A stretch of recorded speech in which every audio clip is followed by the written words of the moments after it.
ना ये नेपाल है और ना ये श्रीलंका है। इंडिया। ऑटो खड़ा इंडिया ही है। यस, ये इंडिया है। ये इंडिया का न्यू दिल्ली का वीडियो है जहाँ पर एक जर्मन मिनिस्टर ने कुछ सब्जियाँ खरीदी और कुछ सब्जियाँ खरीदने के बाद दुकानदार को जब बिल देने की बात की तो उन्होंने कहा कि आप क्यूआर कोड जो है स्कैन करके पेमेंट कर सकते हैं। तो जर्मन के मिनिस्टर बड़ा हैरान हो गए कि जो फैसिलिटीज़ जो सिस्टम हमारे मुल्क में नहीं है वो इंडिया में कैसे आ गए। उन्होंने इस चीज़ पर इंडिया को काफ़ी सराहा है। क्या कहेंगे आप? डिजिटल पेमेंट इंडिया में दिन ब दिन उसमें इजाफा होता जा रहा है। वहाँ पे एक छाबड़ी वाला भी आपने देखा है, ज़मीन पे बैठा सब्जी फरोश भी जो है वो डिजिटल पेमेंट के ज़रिए पेमेंट रिसीव कर रहा है। अच्छा, मैं आपको एक वीडियो दिखाना चाहती हूँ। मैं चाहती हूँ आप वो वीडियो देखें और हमें बताएं कि ये वीडियो कहाँ की है। वीडियो में लोगों को देख के तो लग रहा है ये किसी फॉरेन कंट्री है, यूके में भी, और मे बी ये तो गोरों को देख के आपको लग रहा ये है? बिल्कुल मुझे गोरे देख के लग रहा है, मे बी चाइना या यूके या इस तरह के जो ये जर्मन के मिनिस्टर हैं जो सब्जी खरीद रहे हैं। अब आपने गेस करना है कि सब्जी किस मुल्क के किस शहर से खरीद रहे हैं। चले मुल्क के गेस कर लें। May be Bangladesh. बांग्लादेश क्यों लग रहा है? वहाँ के लोग पीछे बंगाली लग रहे हैं, कुछ उनके फीचर्स देख के लग रहा है मुझे इस टाइप। मे बी ये पाकिस्तान तो नहीं है, पाकिस्तान में तो इस तरह गोरे आके सब्जी खरीदते भी नहीं हैं। गोरे इस तरह पाकिस्तान में फिरते भी नहीं हैं। हाँ, उनको तो पूरा प्रोटोकॉल देते हैं भाई, जो आते हैं बाहर से उनके साथ 10-12 पुलिस वाले होंगे। तो जैसे ये खड़े हैं तो पाकिस्तान में गोरों को इतनी सिक्योरिटी नहीं होगी, वो खड़े हों ऐसे। अच्छा, ये बांग्लादेश भी नहीं। अच्छा, फिर मे बी बांग्लादेश भी नहीं है, इंडोनेशिया तो भी नहीं, इंडिया हो सकता है। इंडिया हो सकता है। इंडिया क्यों लग रहा है आपको? जिस तरह वो लोग वहाँ पे खड़े हैं और जो बैकग्राउंड है उनका, उनको देख के भी लग रहा है। और इंडिया में तो गोरों का आना जाना बहुत आम हो गया है और वहाँ पे आके वो डेली कन्वर्जन्स में चीज़ों में वहाँ एक्टिविटी करते हैं आके। बिल्कुल, ये इंडिया ही है। और जर्मन के एक मिनिस्टर इंडिया के एक मार्केट में सब्जी खरीद रहे हैं और सब्जी खरीदने के बाद जब पेमेंट करने की बारी आई तो उन्होंने क्यूआर कोड स्कैन करके पेमेंट की सब्जी वाले को, और वो हैरान हो गए कि जो सिस्टम जर्मन में नहीं है वो इंडिया में पहुंच गया है। लाइक इंडिया के वेंडर्स जो हैं वो भी क्यूआर कोड स्कैन करके पेमेंट ले रहे हैं। क्या कहेंगे इस हवाले से आप? जय हिंद दोस्तों। भारत के लोग पाकिस्तान की तरक्की से जलते हैं। ये पाकिस्तानियों का सबसे फेवरेट डायलॉग है। हमेशा ये यही डायलॉग चिपकाते रहते हैं कि भाई पाकिस्तान की तरक्की से भारत जलता है, भारत हमारे खिलाफ साजिशें करता है वगैरह वगैरह।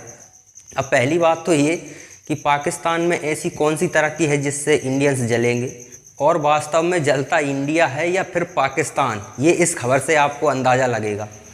एक वीडियो बड़ा वायरल हुआ, जर्मन के मिनिस्टर इंडिया में आकर यूपीआई से पेमेंट कर रहे हैं। अच्छा, इस तरह की वीडियो पाकिस्तान में काफ़ी वायरल होती हैं क्योंकि पाकिस्तान का पूरा फोकस इंडिया पर ही रहता है। इंडिया में कुछ भी हुआ वो पाकिस्तान में वायरल होना ही होना है। और फिर ये लोग कहते हैं कि इंडिया हमारी तरक्की से जलता है।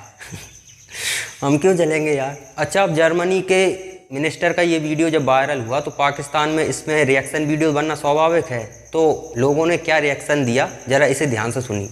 इंडिया में दिन ब दिन उसमें इजाफा होता जा रहा है। वहाँ पे एक छाबड़ी वाला भी आपने देखा है, ज़मीन पे बैठा सब्जी फरोश भी जो है वो डिजिटल पेमेंट के ज़रिए पेमेंट रिसीव कर रहा है। एक्चुअली पाकिस्तान में जो है ना वीडियोस की बहुत कमी है, बिजनेस डेवलपिंग ऑफिसर्स की, जो लोगों को ये सिखाएं कि आप बिजनेस पेमेंट कैसे कर सकते हैं, बिजनेस डेवलपमेंट अथॉरिटीज़ कैसे बना सकते हैं क्यूआर कोड के ज़रिए।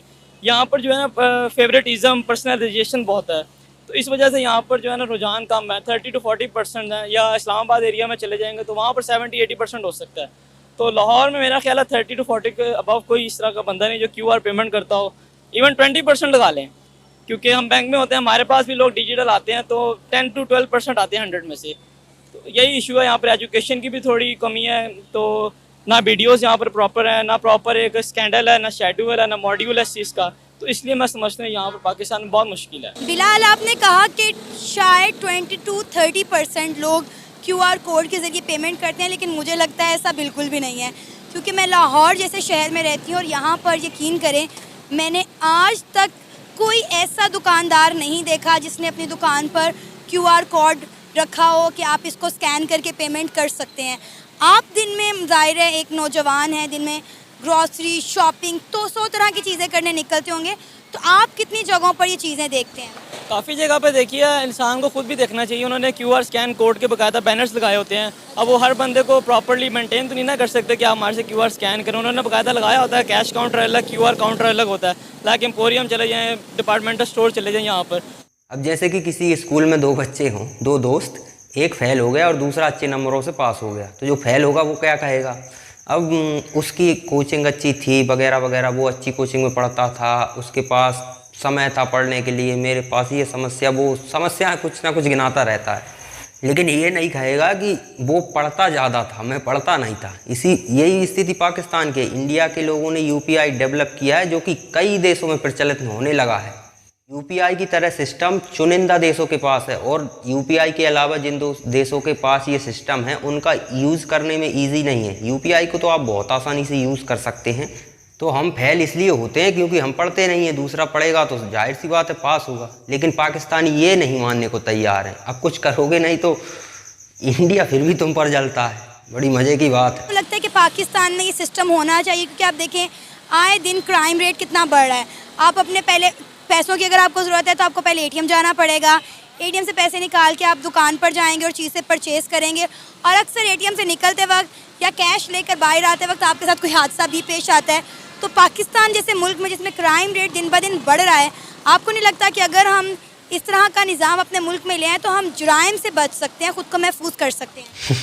अच्छा, जो व्यक्ति लूटने ही आया है वो गड्डियाँ लेगा नोटों की, उससे तो गन पॉइंट पे वो आपसे QR कोड पे स्कैन करवा लेगा UPI के ज़रिए। हालांकि पाकिस्तान में UPI जैसा कोई सिस्टम डेवलप हो इसकी उम्मीद थोड़ी कम है, लेकिन इंडिया के लोग पाकिस्तान की तरक्की से जलते हैं तो कुछ भी हो सकता है। इस हवाले से तो हमारे मुल्क में तो खामोशी इख्तियार की जाए तो बेहतर है।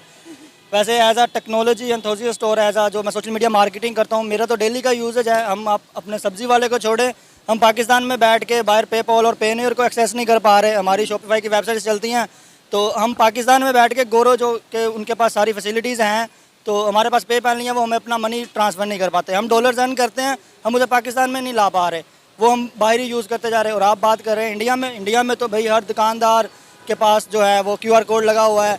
एक आजकल बड़ा हिट हुआ है वो है अशनीर ग्रोवर, जो स्टार्टअप उसमें आता है शार्क टैंक में, तो उसका भारत पे है। तो उसमें वो बताते हैं बड़ी डिटेल में किस तरीके से उसने हर जनरल स्टोर पे, हर शॉपकीपर के पास जो है QR कोड लगाया है। हालांकि आप पाकिस्तान के उच्च स्तर के पढ़े लिखे लोगों से यदि बात करें तो वो ज़रूर कहेंगे कि UPI पाकिस्तान का ही है, इंडिया ने चुरा लिया। क्योंकि इंडिया तो ऐसी चीज़ें डेवलप कर ही नहीं सकता, ये तो पाकिस्तान का जन्मसिद्ध अधिकार है। कॉलेज है वो अपने करीबी सारे स्मॉल बिजनेस ओनर्स को सिखाएं, उनको आता नहीं है, उनको ऑनलाइन ट्रांजेक्शन्स करनी नहीं आती, उनको QR कोड लगाना नहीं आ रहा। तो जो ऑनलाइन बैंकिंग सिस्टम आ रहे हैं नया पे, सादा पे, जैज़ का जो भी हैं, तो वो अवेयरनेस कैंपेन्स रन करें, वो एक इवेंट्स करें, इन लोगों को बुलाएं, वहाँ पे उनको पूरी ट्रेनिंग दी जाए, वर्कशॉप्स की जाए कि ऐसे ऑनलाइन पैसे आपने रिसीव करने हैं, ऐसे ट्रांसफ़र करने हैं, तो उससे इंशाल्लाह काफ़ी जो है बेहतरी आ जाए।